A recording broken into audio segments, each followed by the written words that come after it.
j'avais envie d'essayer de chuter de cette manière parce que je sais que Dimitri SMR le fait et j'aime beaucoup quand il le fait. Il y a aussi le fait que mon PC souffle un petit peu. J'essaie de camoufler le bruit comme je peux. Mais voilà, j'ai écouté un petit peu le rendu et je trouve que c'est un petit peu cool ma manière de chuchoter. Juste, je vais devoir prendre mon temps et respirer parce que c'est pas facile. J'espère que cette manière de chuchoter vous plaira. Et on va être parti du coup avec la vidéo. N'hésitez pas à liker, à vous abonner si vous aimez bien. Et on va pouvoir commencer du coup cette carrière en tant que Paris Saint-Germain sur cette saison 2025-2026.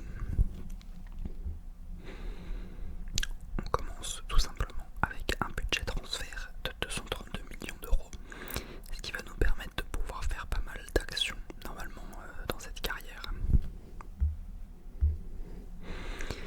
Je vais laisser mes mains comme ça devant le micro tout le long.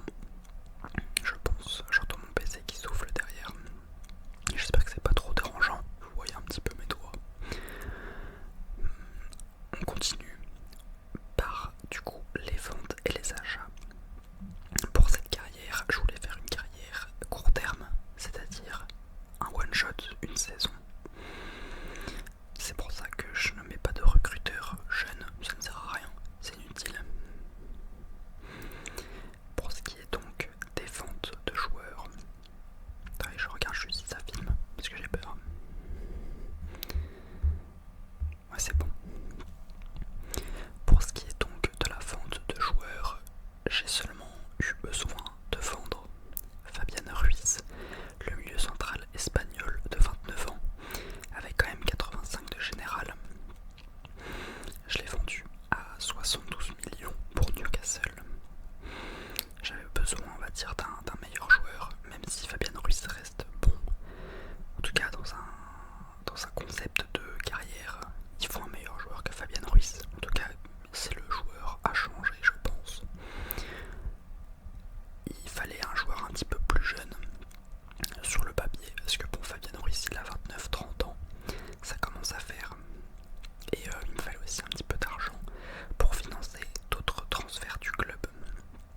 J'ai donc décidé de vendre Fabian Ruiz à Newcastle pour 72 millions d'euros. Maintenant, pour ce qui est des achats effectués au club, il y en aura 4, 2 titulaires et 2 remplaçants. On aura donc au Black le gardien slovène de 32 ans avec 88 de général, acheté 56 millions à l'Atlético. J'avais besoin d'un gardien de classe mondiale pour cette saison parce que Lucas Chevalier, il est bien mignon, mais non, il est pas très fort. Oblak n'a jamais eu de top club européen là où jouer. Je pense que le PSG est une bonne idée pour lui offrir une de ses opportunités, on va dire. Et l'offre était plus qu'intéressante puisque on pouvait l'avoir pour environ 56 millions d'euros. Donc j'ai sauté sur l'occasion. Pour remplacer Fabian Ruiz au milieu de terrain, j'ai tout simplement opté pour Nicolo Barella, le milieu central italien de 28 ans avec 87 de général, à 115 millions d'euros acheté à l'Inter. Alors ça commence à faire, mais c'était le poste le plus important à changer, donc j'ai préféré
et du coup je joue Félix en remplaçant en début de saison. Mais au final j'ai changé à la pré-saison, vous verrez pourquoi. Mais du coup voilà. Et enfin on avait besoin d'un défenseur latéral en rotation. Si vous voyez ma caméra qui tourne, c'est normal, c'est parce que y a mes bras qui sont comme ça. J'espère que c'est pas trop dérangeant, on va dire, ou que ça fait pas de bruit avec le micro. J'ai donc opté pour Andrea Cambiaso, le défenseur gauche italien de 25 ans, 79 de général, que j'ai acheté 26 millions d'euros à la Juventus, qui pourra venir remplacer Nuno Mendes, ou bien Hakimi s'il arrive à jouer à droite.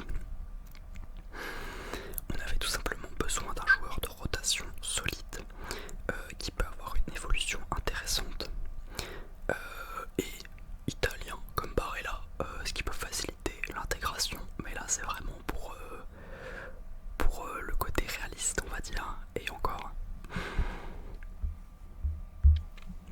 Voilà donc cette petite équipe type du Paris Saint-Germain avec Dembélé en pointe, Désiré Doué à droite, Kvaratskhelia à gauche, Vitinha, Neves et Barella en tant que milieu central, Pacho, Marquinhos en charnière, Nuno Mendes à gauche et Hakimi à droite, ainsi que Oblak au gardien, avec tout ce qui est remplaçant, Chevalier, Cambiaso, Hernandez, Zaïre Emery, Félix, Barcola, Ramos et Zaberni.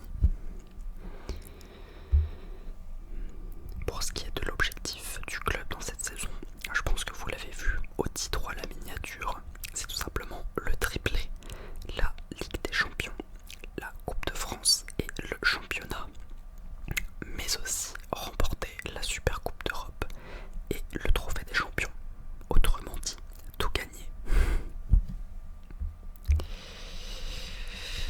Pour ces débuts de saison, enfin pas début de saison mais pré-saison, on a donc rejoint la Coupe Challenge américain qui incluait le Barça, le Bayern, l'Inter, City, Arsenal, le Real, le PSG et Liverpool.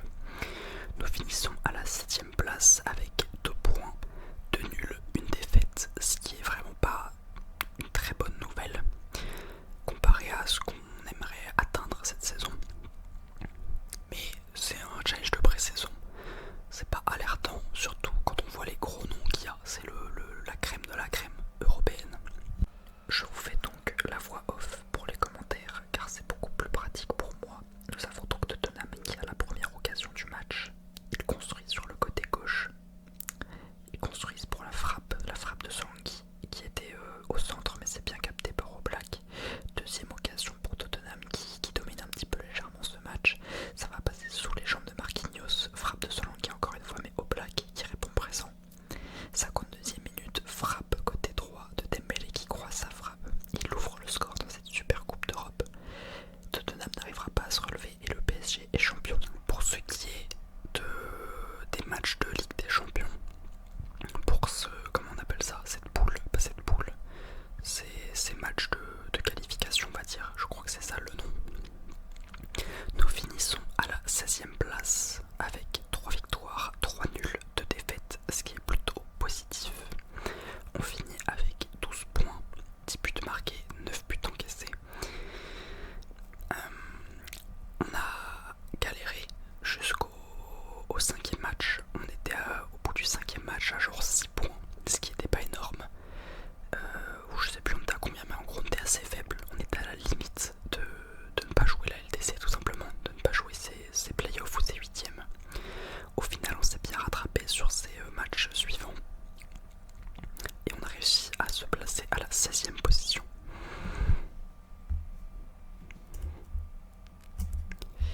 Excusez-moi si je mets des petits coups des fois dans le micro sans faire exprès. Pour ce qui est de la mi-saison, on peut voir quand nous avons joué 19 matchs, du coup c'est la mi-saison, on avait 15 victoires, 2 nuls, 2 défaites, 47 buts marqués.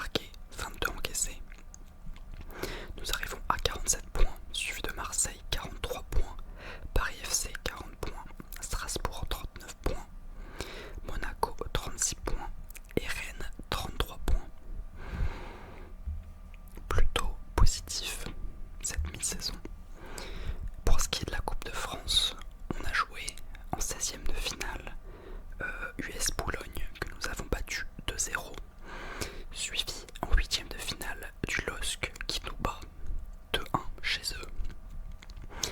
Le parcours s'arrête assez brutalement, assez rapidement, même si c'est déjà les huitièmes de finale. On pensait quand même aller plus loin.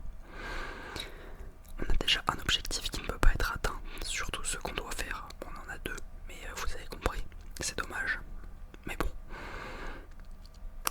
en vrai on doit pas sortir par le LOSC, mais avec le trophée des champions pour le PSG contre Marseille, classico à la hauteur. Nous avons Aubameyang qui va recevoir un ballon, qui va frapper en croisant sa frappe en lucarne. C'est l'ouverture du score de Marseille par Aubameyang.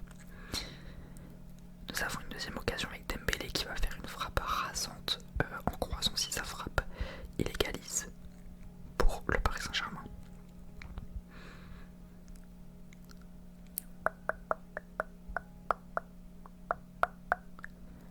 Nous avons ensuite une deuxième occasion du Paris Saint-Germain sur le côté gauche. C'est contré par Marseille, mais c'est récupéré encore par Paris.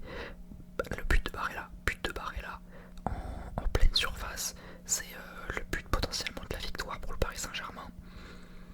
C'est magnifique, la nouvelle recrue qui arrive à montrer qu'il est important. Marseille n'arrivera pas à se relever dans le match, ça sera la fin du match. Et le PSG tout simplement champion. Fin de saison, du coup, on est champion. Heureusement, ça c'était le minimum vital, le minimum demandé. On finit champion avec du coup 84 buts marqués, 37 encaissés, 84 points, 27 victoires, 3 nuls et 4 défaites. Suivi de Strasbourg 77 points, de l'OM 66 points, de Rennes 65 points, du Paris FC 61 points et de Monaco 60 points. C'était pas vraiment serré cette saison, mais on prend ce titre de champion de France. Pour ce qui est des statistiques en Ligue 1, Dembélé qui finit meilleur buteur avec 19 buts en 31 matchs, suivi de Brel Mbolo quand même, le Rennais avec 19 buts en 33 matchs.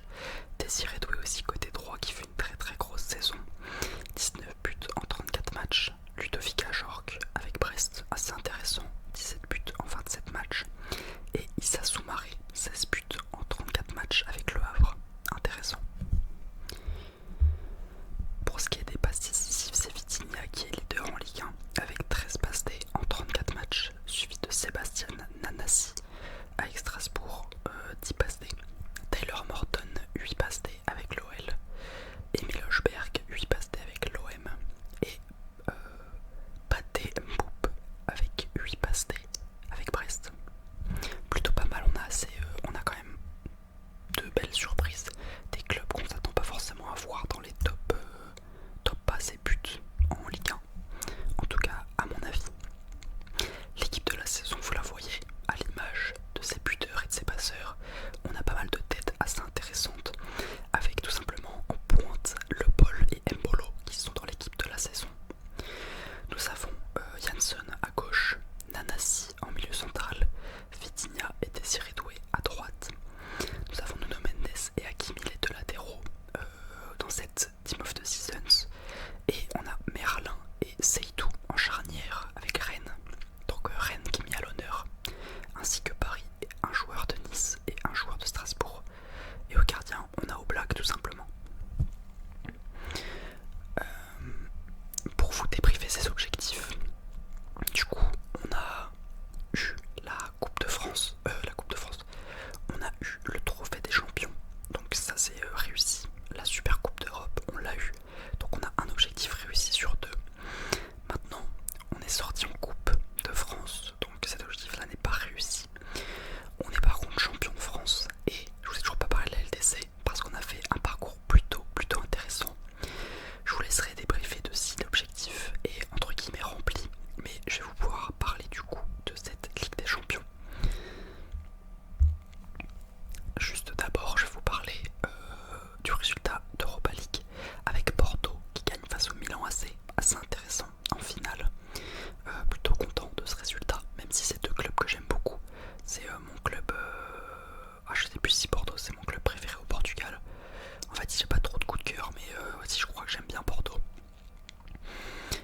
Milan AC par contre c'est mon club préféré en Italie. Ensuite en Conference League, le Rayo Vallecano qui va se faire battre par la Fiorentina 3-2 en finale de Conference League. J'aurais aimé que le Rayo gagne, mais c'est une très jolie affiche, ça a été serré 3-2. Et voilà, rien de plus à dire, on passe à notre parcours Ligue des Champions.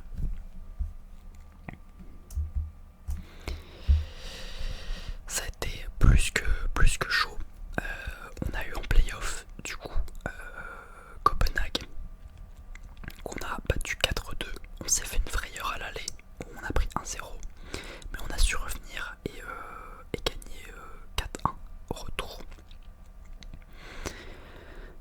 Ensuite, en huitième de finale, on tire City dans lesquels on bat 3-1.